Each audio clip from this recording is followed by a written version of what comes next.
Class 11 तुम्हारी खत्म हो चुकी है और शायद रिजल्ट वो नहीं आया जो तुमने सोचा था और तुम में से बहुत सारे बच्चे तो ऐसे ही पास हुए होंगे और कॉन्फिडेंस एकदम डाउन हो चुका है। साथ में तुम्हारी क्लास 12 भी स्टार्ट हो गई है और अंदर से तुम्हें डर लग रहा होगा कि क्लास 12 कैसे कंप्लीट होगी। मैं बताता हूँ कैसे होगी। अगर तुमने वही किया जो क्लास 11 में किया था तो 12 तुमसे बिल्कुल नहीं होने वाली। बट अगर आज से तुम इन 5 मिस्टेक्स को फिक्स कर लो तो बोर्ड्स में रिजल्ट वो आएगा जो तुम डिजर्व करते हो। लास्ट तक रुको। 5th वाली गलती सबसे ज्यादा 12th का रिजल्ट बर्बाद करती है।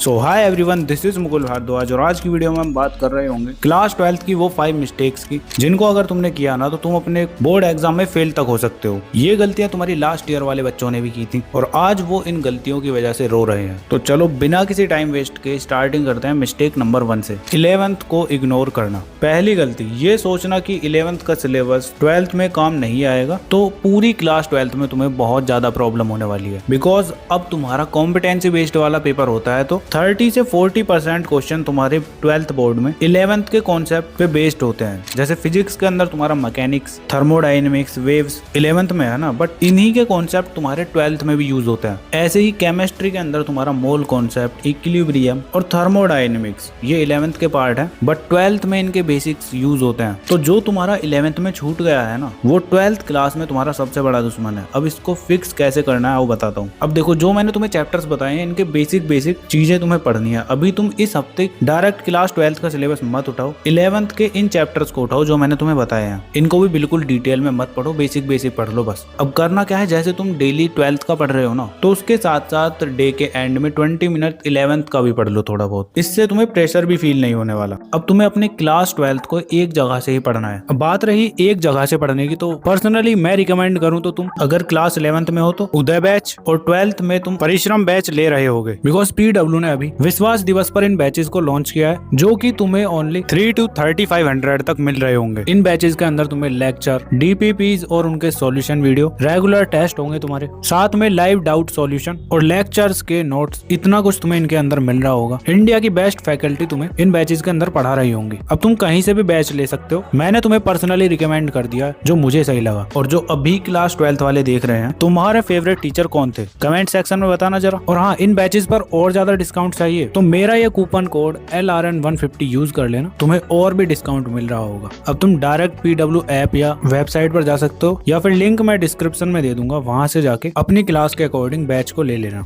अब आती है इसके बाद मिस्टेक नंबर 2, NCERT को बोरिंग समझना। ये तुम्हारी दूसरी सबसे बड़ी गलती है जिसके अंदर तुम NCERT छोड़ के रेफरेंस बुक्स में लगे पड़े रहते हो। HC वर्मा, RD शर्मा, प्रदीप, ये सब है सेल्फ पे, पर NCERT कहीं कोने में पड़ी होगी और NCERT गारंटीड तुमने 11th में भी इग्नोर की होगी। और एक ब्रूटल फैक्ट बताऊं, क्लास 12th बोर्ड्स में तुम्हारे फिजिक्स, केमिस्ट्री, बायोलॉजी या कॉमर्स स्ट्रीम है या आर्ट स्ट्रीम है तुम्हारे पास, उन सभी के 70 से 80% NCERT से क्वेश्चंस आते हैं। अब रेफरेंस बुक जब यूज करनी है जब तुम्हारी NCERT कंप्लीट हो चुकी हो। तो सिंपल सी बात समझ लो, पहले NCERT बाकी सब बाद में। अब आती है इसके बाद थर्ड मिस्टेक, थ्योरी और प्रैक्टिकल को अलग समझना। अब ये तीसरी सबसे बड़ी मिस्टेक है, थ्योरी पढ़ो और प्रैक्टिकल इग्नोर करो। अब गेम समझो सिंपली, 70 मार्क्स का तुम्हारे थ्योरी का एग्जाम होता है और 30 मार्क्स मिलते हैं तुम्हें प्रैक्टिकल के। अब तुम 30 मार्क्स लगा लो अपने तीनों मेन सब्जेक्ट के, मतलब 90 मार्क्स तुम्हारे हो जाते हैं। अब ये तुम्हारे फ्री के नंबर हैं जो ऑलमोस्ट बिना मेहनत किए आ सकते हैं। अब इस चक्कर में बहुत सारे बच्चे क्या करते हैं कि टीचर के पीछे लग जाते हैं उनको इम्प्रेस करने के चक्कर में। बट तुम्हें ऐसा नहीं करना है, तुम्हें सिंपली जो मैं बताऊंगा वो करो। तो लैब में जब भी तुम्हारे प्रैक्टिकल्स हो तुम्हें अलग से एक नोटबुक ले लेनी है। जो भी प्रैक्टिकल तुम्हारा हो रहा है उसके लिए तुम्हें लास्ट 5 मिनट में ये 3 चीजें लिखनी है उस कॉपी के अंदर। सबसे पहले तुम अपने आप से पूछोगे कि आज प्रैक्टिकल में तुमने क्या किया, ठीक है। उसके बाद तुम सोचोगे कि ऑब्जर्वेशन क्या थी और थर्ड फिर आएगा तुम्हारा रिजल्ट क्या था। बस इतना सोच के उस कॉपी के अंदर लिख दो। कोई रॉकेट साइंस नहीं है, एग्जाम में वही पूछा जाता है जो तुमने खुद किया होता है प्रैक्टिकल में। ये 90 मार्क्स इजी मार्क्स है, इनको वेस्ट तुम्हें बिल्कुल भी नहीं करना है। तो यहाँ तक तुम्हारी 3 बड़ी मिस्टेक तुम्हें पता चल चुकी हैं। अब बचती है लास्ट की 2 बिगेस्ट मिस्टेक, जिसमें 4th मिस्टेक है तुम्हारी सिर्फ पढ़ना लिखना नहीं। होता क्या है कि पूरी क्लास 12th में मेजॉरिटी बच्चे पढ़ते रहते हैं, बस प्रैक्टिस ही नहीं करते। लेक्चर वगैरह पूरा देखेंगे और थोड़े बहुत नोट्स भी बना लेंगे, लेकिन जहाँ क्वेश्चन प्रैक्टिस की बात आई वहाँ एकदम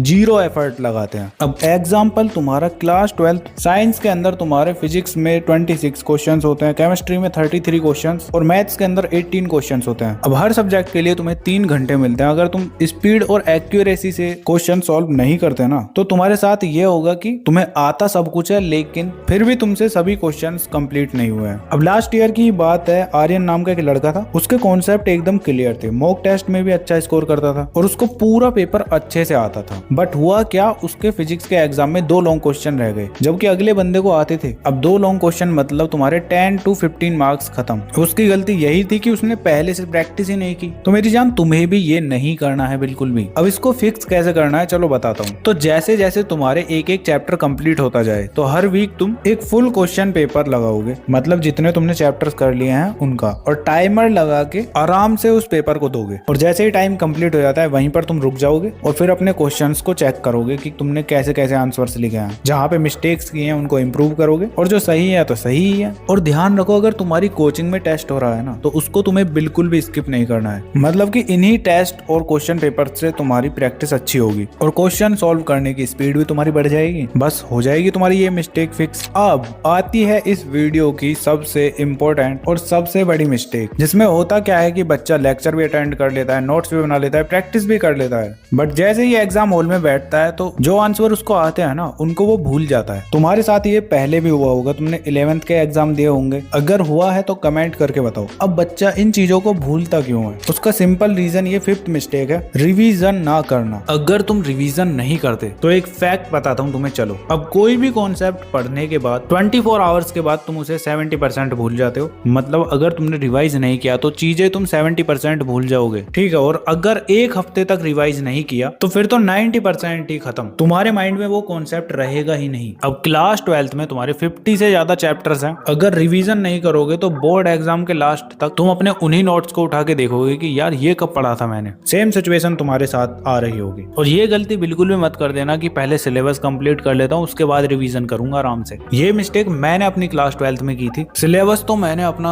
जुलाई अगस्त तक कंप्लीट कर लिया था बट रिवीजन किया ही नहीं था। जब मैंने अपने नोट्स दोबारा उठाए तो फिर ऐसा लगा कि यार ये कब पढ़ा मैंने। उसके बाद मैंने फिर दोबारा से स्टार्ट किया। तो तुम्हें इसमें नहीं फंसना है। सिंपली क्या करोगे इसे फिक्स करने के लिए, जो भी तुम कॉन्सेप्ट या चैप्टर पढ़ रहे हो उसको कल बस 5 मिनट के लिए रिवाइज करो, ठीक है। जब कर लेते हो तो उसके बाद फिर 3 दिन बाद तुम उसी सेम चैप्टर या कॉन्सेप्ट को 10 मिनट के लिए रिवाइज करोगे। जैसे ही ये रिवीजन होता है फिर उसके एक हफ्ते बाद तुम उसी सेम चैप्टर और टॉपिक को 15 मिनट के लिए रिवाइज करोगे। और हर महीने जितना भी तुमने पूरा पढ़ लिया है सिलेबस उसका फुल रिवीजन टेस्ट होगा तुम्हारा। और अगर इस तरह से रिवीजन करते हो ना तो तुम्हारा टाइम वेस्ट होगा और सभी चीजों को तुम लंबे टाइम तक याद रखोगे, बिकॉज तुम्हारे माइंड को रेपिटेशन बहुत ज्यादा पसंद है। तो अब समझ गए ना, 11th में जो भी तुम्हारे साथ हुआ है उसको भूल जाओ। अब क्लास 12th के लिए एकदम एक्साइटेड हो जाओ, बिकॉज अब हम साथ में मिलकर एकदम मजेदार तरीके से क्लास 12th को कंप्लीट कर रहे होंगे। हर हफ्ते तुम्हें एक वीडियो देखने को मिलेगी जो कि तुम्हारी स्टडी से रिलेटेड प्रॉब्लम्स को सॉल्व कर रही होगी। तो बस और क्या, अगर वीडियो पर अभी तक बने हुए तो कमेंट कर देना, आई एम रेडी भैया। बस चलो फिर मिलते हैं नेक्स्ट वीडियो में, तब तक के लिए keep learning, keep studying and keep smiling.